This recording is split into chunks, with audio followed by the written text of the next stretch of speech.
Thank you so much for allowing me to speak. My name is Barbara Sella. I'm the Executive Director of the Wisconsin Catholic Conference, not Catholic Charities. We are the public policy voice of the bishops of Wisconsin.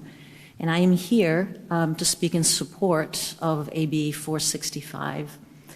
I won't go through all of my testimony because many points have been made already. I do want to say that as Catholics, we believe that every human being is made in the image and likeness of God and is deserving of dignity, respect, and compassion. I want to say that we hear the anguish of children and their parents as they navigate severe gender dysphoria. They are members of our families and communities, and we call on everyone to encounter them and accompany them with kindness. All mistreatment must stop. The reason that we are here is that gender transitioning in children, and I want to stress that that's what's being considered here, is children, upends the natural development of the human person. It is understandable that parents may approve these interventions. We don't question the sincerity of parents, the love that they have for their children. As Representative Reamer said, you know, parents want to do everything to keep their children safe. But there is growing evidence that children are being rushed to transition.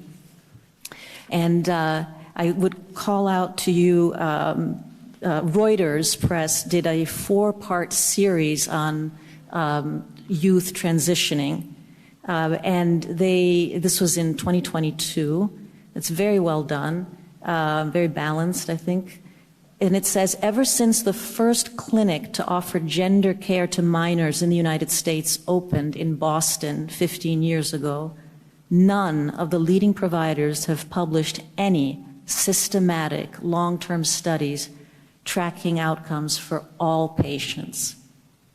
You've also heard that a number of European countries who used to be at the forefront of gender transitioning for children, they were way ahead of the United States, have now scaled back significantly in the face of adverse outcomes and criticisms that the interventions were rushed. This has to be taken seriously. We have to look at this. People are within their rights to ask questions. You may not have heard that cross-sex hormones are not approved by the Federal Drug Administration for use in children. This is important. You did hear that medical professionals know the neuroscience proves that the human brain only becomes fully developed by the time a person reaches their late 20s. It's one of the reasons, by the way, that the Catholic Conference for years has supported returning 17-year-olds to the juvenile justice system. So in any case, in the face of all of this evidence, it only makes sense for guardrails to be established, such as this bill. We need to treat all children, as one of the doctors earlier said, with compassion.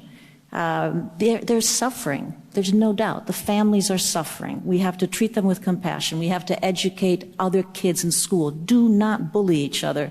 But most importantly, we have to give them the time, the space, and the support to mature naturally into adulthood. What they do when they become adults is their business. Thank you.